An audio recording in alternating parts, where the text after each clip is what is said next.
Hi, my name is Rich Mead, and I'm the chef and owner of Canyon Restaurant out here in Anaheim Hills. Today I'm going to show you a chili recipe that we make here at the restaurant. So in this case, we're going to make it with, it's a turkey jalapeno sausage we get from a friend of mine, Jeff Linton, Santa Fe Sausage. He makes it for us. We have pork butt. We've trimmed it, taken a lot of the fat off, cut it up. We use filet mignon. We use it from our scraps from the fillets that we trim ourselves here at the restaurant. You could use a stew beef type thing or a chuck roast. Cut that up. We have a canned tomato that we've kind of put it in the blender, and we've ground it up a little bit. And we also are using a green tomato. This green tomato is going to add you a little balance. It's a little more tart, but remember, it's going to cook a long time. It's going to lose the tartness, and a lot of what we're trying to do here, it's all about the chili. We had three kinds of onions. We have a brown onion, red onion, green onion. We try and chop them real fine. We're trying to get this to meld together so that you're just going to have the texture of the meat and the chili itself. There's a green bell pepper, a gold bell pepper, and a red bell pepper. We have chopped garlic. Then what we take is some jalapenos and some bay leaves, and we're going to wrap it in a cheesecloth. We're going to drop that in our chili. We're going to fish it out at the end. It's going to add the spice and the bay leaf flavor, but it's not going to be as hard to clean out, to take out. We also have cayenne, chili powder, some oregano, chicken stock, and we have a dark beer, a Telegraph Brewing Company. It's from Santa Barbara. They're friends of ours. We've done dinners with them before. We're going to use this large, it's a stock porter. We're going to toss that in there also. All right, so we're going to start here. We're making a restaurant size batch of chili here. So this isn't what the recipe I've provided is going to be good for a much smaller amount. But since we're going to do this, we might as well do it one time only.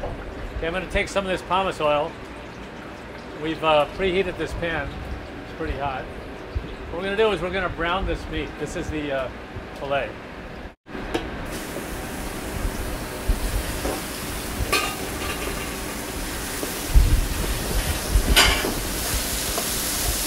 You want to make sure your pan is pretty hot so that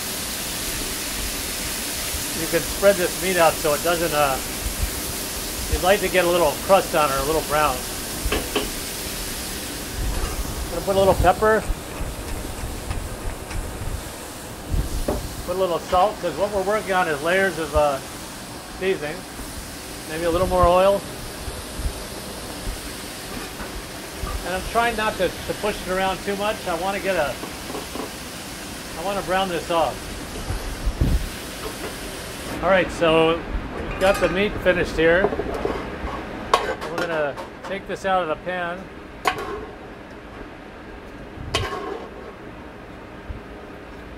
So we got the pan. We're going to add some more oil. We've got this pork butt here.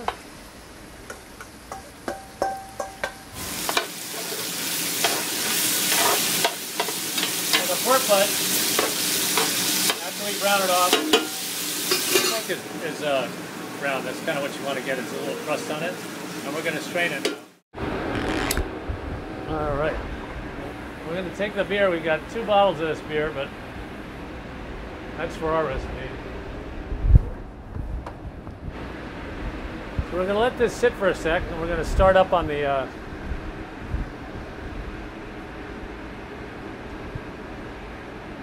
we're going to start up on the cooking the rest of the recipe.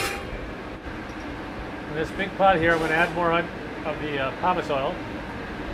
I'm going to start by browning off this garlic.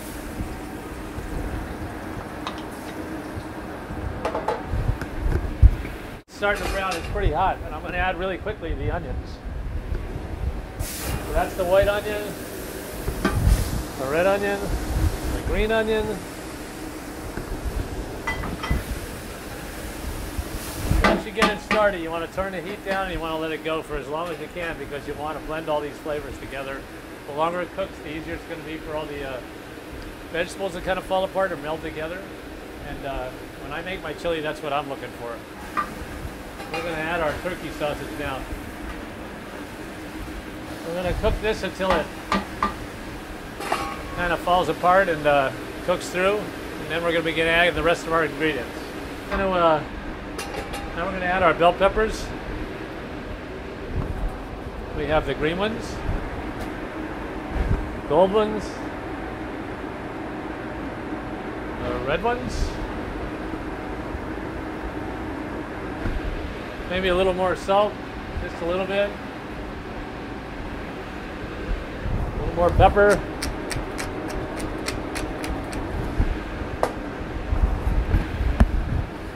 And we're going to start cooking this.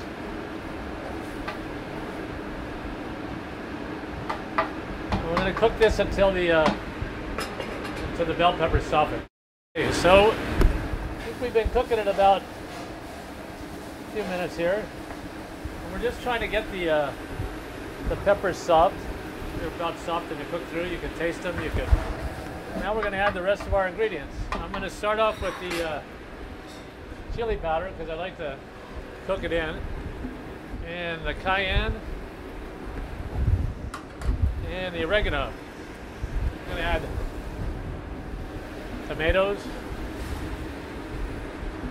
green tomato,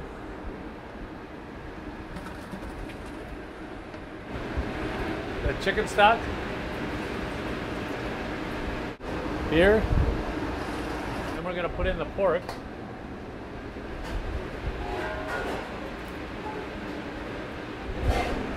Throw in this these jalapenos and the bay leaves. All right, so we've added all the ingredients. We've brought the heat up. Now we've run it to a simmer. You want to stir it every once in a while it's cooking at a high heat to make sure everything gets off the bottom of the pot. So I'm simmering, and we're going to turn it down a little bit now. If you're using a chuck meat or a stew beef, you would put it in when you put in the pork. Otherwise, you're going to wait till the very end and you're going to add your filet, because basically filet is a filet, right? It's very lean. You don't want to overcook it. You want to keep it so it's nice and tender. This is the finished product. It's the chili. We got some garnishes. You can put on a little, sprinkle on a little, this is cheddar cheese. Asiago cheese is another one. A little red onion, chopped red onion. Maybe avocado. That's kind of decadent. And then sour cream, and even if you want a little cilantro. There you go. It's our Super Bowl chili from Canyon Restaurant.